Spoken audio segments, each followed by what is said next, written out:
ఆయన దేశానికి రెండో ప్రధానిగా చేసిన వ్యక్తి, అత్యంత సాధారణ జీవితం గడిపిన మహానుభావుడు. సాధారణ జీవితమే అతడికి ఇష్టం. అందుకే గొప్పలకు పోకుండా నిరాడంబరంగా ఉండేందుకు నిర్ణయించుకునేవాడు. తాను ప్రధానిగా ఉన్నా తన పని తానే చేసుకునేవాడు. ఆయనే లాల్ బహదూర్ శాస్త్రి. గాంధీ పుట్టిన నాడే ఆయన కూడా జన్మించిన అందరూ గాంధీ జయంతి జరుపుకుంటారు. కానీ ఎక్కడా లాల్ బహదూర్ శాస్త్రి జయంతిని జరిపిన దాఖలాలు కనిపించవు. అధికారంలో ఉండగా జీతం కూడా తీసుకునేవాడు కాదు.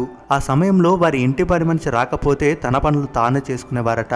సాధారణ జీవితాన్ని ఇష్టపడేవారు శాస్త్రి గారు. ప్రధానిగా ఉన్నతమైన పదవిలో ఉన్న ఆయన సింప్లిసిటీ గురించి ప్రత్యేకంగా చెప్పుకోవాలి. ఆయన జీవితంలోని ఒక సంఘటన మనకు ఎంతో ప్రేరణ కలిగిస్తోంది. ఆ స్టోరీ ఏంటో మీరు కూడా చూసేయండి. లాల్ బహదూర్ శాస్త్రి గారు ప్రధానిగా ఉన్న సమయంలో ఓ టెక్స్టైల్ మిల్లుని సందర్శించడానికి వెళ్లారట. ఇక ప్రధాని రావడంతో అక్కడున్న మిల్లు యజమాని ఎంతో సంబరపడిపోయారు. మిల్లు మొత్తం దగ్గరుండి చూపించారు. అక్కడ ఉన్న చీరలు చూసి శాస్త్రి గారు తన భార్య లలిత గారి కోసం కొన్ని చీరలు చూపించమని అడిగారు.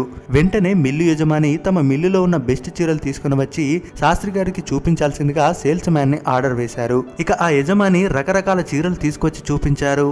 అవన్నీ చాలా ప్రత్యేకంగా ఉండడమే కాదు, చాలా నాణ్యంగా కూడా ఉన్నాయి. వాటిని చూసిన శాస్త్రి గారు వీటి ఖరీదెంత అని అడిగారు. ఒక్కో చీర 800 సార్ అంటూ చెప్పాడు ఆ యజమాని. అంత ఖరీదెందుకు? అంతకంటే తక్కువ ధరలో ఉన్న చీరలు చూపించమని శాస్త్రి గారు చెప్పారు. అందుకు మిల్లు యజమాని మరిన్ని చీరలు తెప్పించి చూపించారు. వాటి ఖరీదు 400 నుంచి 500 కావడంతో ఇవి కూడా ఖరీదైనవి. నాలాంటి పేదవాడు కొనగలిగే చీరలు మీ దగ్గర ఉన్నాయా అని శాస్త్రి గారు మిల్లు యజమాని అడిగారట. అందుకు మిల్లు యజమాని, మీరు భారతదేశ ప్రధాని, మీరు నిరుపేద ఎలా అవుతారు? అసలు మీరు చీర కొనడం ఎందుకు? ఇవన్నీ మీకు బహుమతిగా ఇస్తాను సార్ అని చెప్పాడట. అప్పుడు శాస్త్రి గారు అంత ఖరీదైన బహుమతి తాను తీసుకునని సమాధానం ఇచ్చారట. నేను ప్రధానమంత్రి అయినా నా స్తోమతకు మించిన వాటిని తీసుకుని భార్యకి ఇవ్వలేను. తక్కువ ధరలో ఉన్న చీరలు ఉంటే చూపించమని అడిగి వాటిని కొనుగోలు చేశారట. చూసారా ఎంత చక్కని స్ఫూర్తి కలిగించే సంఘటనో కదా. దీని ద్వారా ఆయన సింప్లిసిటీ, నిజాయితీ, నిబద్ధత మనం అర్థం చేసుకోవాలి, ఆదర్శంగా తీసుకోవాలి. ఇలాంటి సంఘటనలు ఆయన జీవితంలో కోకొలలు. తాను రైల్వే శాఖ మంత్రిగా ఉన్న సమయంలో ఓ రైలు ప్రమాదం జరిగితే తన పదవికి రాజీనామా చేశారు. అయితే నెహ్రూ ప్రభుత్వంలో శాస్త్రిజీ రైల్వే మంత్రిగా ఉన్న కాలం ఇది. కొన్ని ప్రభుత్వ పనుల వల్ల హఠాత్తుగా ముంబై వెళ్లాల్సి వచ్చింది. అతను ప్రయాణానికి రైలు మార్గాన్ని ఎంచుకున్నారు. రైల్వే అధికారులు అతని ప్రయాణానికి ఫస్ట్ క్లాస్ కోచ్ ను సిద్ధం చేశారు. ఢిల్లీ నుంచి రైలు బయలుదేరింది. బాక్స్ లో మామూలు ఫ్యాన్లు కాకుండా ఇంకేదో ఏర్పాటు చేశారని గ్రహించారు. ఎందుకంటే బయట వేడిగా ఉండి భయంకరమైన వేడిగాలులు వీస్తున్నాయి. దీనిపై తన వ్యక్తిగత సహోద్యోగి కైలాష్ బాబును అడిగారు. సార్, మీ సౌకర్యం కోసం ఈ కంపార్ట్మెంట్లో కూలర్ను అమర్చారు.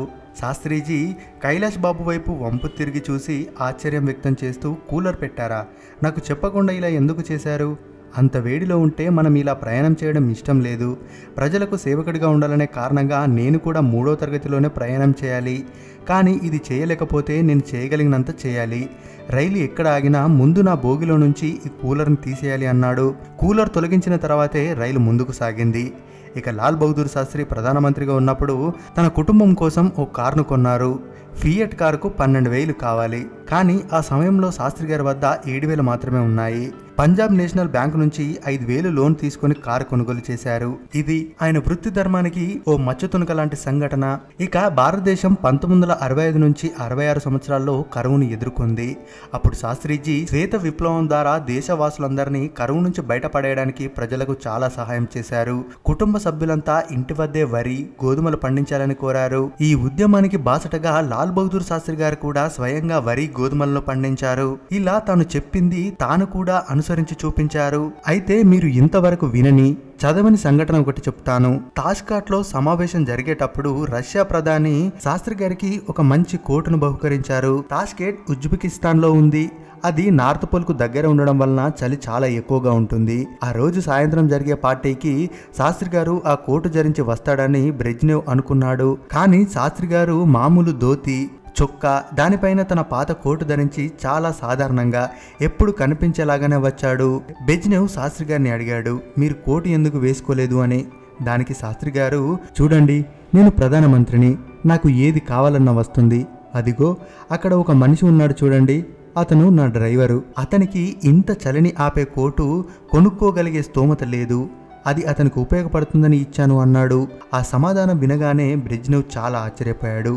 అది మరి శాస్త్రి గారు అంటే. అలా విలువలకు ప్రాణమిచ్చే నేతగా ఆయన ఎప్పుడు ప్రజల గుండెల్లోనే గూడు కట్టుకున్నాడు. విలువలు కలిగిన నేతల్లో శాస్త్రి గారిది ప్రత్యేక శైలి. ఆయన ఎంత పెద్ద హోదాలో ఉన్నా ఇంట్లో వాళ్ళకి ఆ విషయం చెప్పేవాడు కాదు. ఎందుకంటే తన పదవిని కుటుంబ సభ్యులు ఆసరగా తీసుకుంటారేమో అన్న భయం ఆయనకు. ఆఫీస్లో పనిచేసినా సరే అవసరాలకు తన సొంత పెన్నును మాత్రమే వాడేవారు. ప్రజాధనానికి అంత విలువిచ్చేవారు ఆయన.